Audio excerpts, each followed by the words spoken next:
எப்போல்லாம் உங்களுக்கு வாழைத்தண்டு கிடைக்குதோ அப்போல்லாம் வந்து இந்த மாதிரி செஞ்சு பாருங்கள். இது க்ளீன் பண்ணுறது ரொம்ப சிம்பிள் தான்.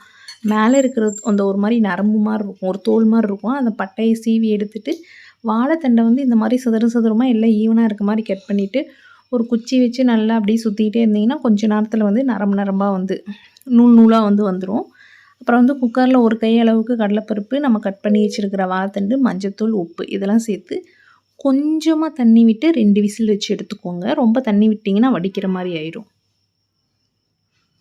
இப்போ தாளிச்சிக்கலாம். கடாயில் வந்து தேங்காய் எண்ணெய் ஊற்றிட்டு கடுகு, ஜீரகம், கொஞ்சம் உளுந்து, ஆல்ரெடி வந்து கடலைப்பருப்பு வேக வைக்கிறப்பே போட்டோம், அதை சேர்க்க வேண்டாம். வெங்காயம், பச்சை மிளகாய், கருவேப்பிலை இதெல்லாம் வதங்குறதுக்கு கொஞ்சமாக வந்து உப்பு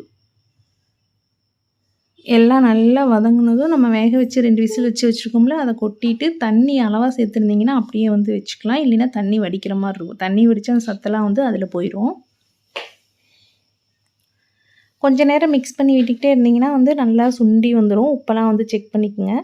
லாஸ்ட்டாக வறுத்து அரைச்சி வச்சுருக்க சீரக பவுடர் 1/2 ஸ்பூன் அளவுக்கு சேர்த்துட்டு, அப்புறம் தேங்காய் துருவன தேங்காய் வந்து ஒரு 1/2 மூடி அளவுக்கு வந்து சேர்த்துக்கிறேன். தேங்காய் துருவல் சேர்த்து ரொம்ப நேரம் அடுப்பில் இருக்க வேண்டாம். மிக்ஸ் பண்ணி விட்டுட்டு அப்படியே அடுப்பை ஆஃப் பண்ணிட்டீங்கன்னா டேஸ்ட்டு ரொம்ப சூப்பராக இருக்கும். இது நீங்கள் தனியாகவும் சாப்பிட்லாம், சாப்பாட்டு கூடயும் சாப்பிட்லாம். உங்களுக்கு எப்போல்லாம் வாழைத்தண்டு கிடைக்குதோ அப்போல்லாம் செஞ்சு பாருங்கள்.